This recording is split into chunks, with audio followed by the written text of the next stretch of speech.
કૌભાંડ મામલે મનસુખ વસાવાનો ધડાકો। મનરેગાનું કામ કરતી એજન્સીના વ્યક્તિને મળ્યા બાદ ધડાકો। વિપક્ષની સાથે સત્તા પક્ષ પર વસાવાના આરોપ। ઉપરથી લઈને નીચે સુધી તમામ પૈસા લે છે।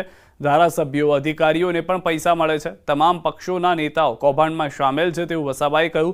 એજન્સીના એક વ્યક્તિ સાથે વસાવાએ કરી મુલાકાત। એજન્સીના વ્યક્તિએ કહ્યું તમામને પૈસા આપ્યા। વિપક્ષ નેતા જે શાહુકાર બને છે તે પણ પૈસા લે છે। મનરેગા કૌભાંડના કામોની દરેક જિલ્લામાં તપાસ થાય। મને બહુ સ્પષ્ટ કહ્યું કે એમણે આ બધું સેટિંગ ગાંધીનગર લેવલથી હોય છે।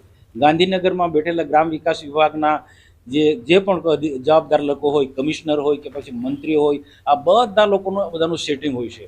એજન્સીને કામ મળે ત્યાં સુધી સેટિંગ હોય છે અને ત્યાર પછી જિલ્લા વિકાસ અધિકારી હશે કે પછી ડીઆરડી નિયામક છે કે તાલુકાના અધિકારીઓ આમાં બધા ઇન્વોલ્વ હોય અને પદાધિકારીઓ પણ જે ચૂંટાયેલા પ્રતિનિધિઓ હોય, એમાં ધારાસભ્ય હોય કે જે પણ હોય, પાર્ટીના ઘણા બધા દરેક પાર્ટીના લોકોને બધા લોકોને આણે ફંડ આપ્યું છે। મને કીધું, મને યાદી બતાવી।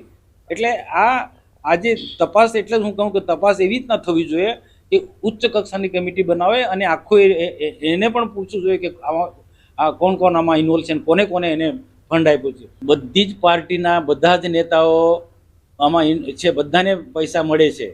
બધા જ આગેવાનો, દરેક પાર્ટીના આમ આદમી પાર્ટી વાળા કંઈ એ પણ સાવકાર નથી કે પછી બીજી કોંગ્રેસ વાળા બી સાવકાર નથી, બધાને પૈસા મળે છે।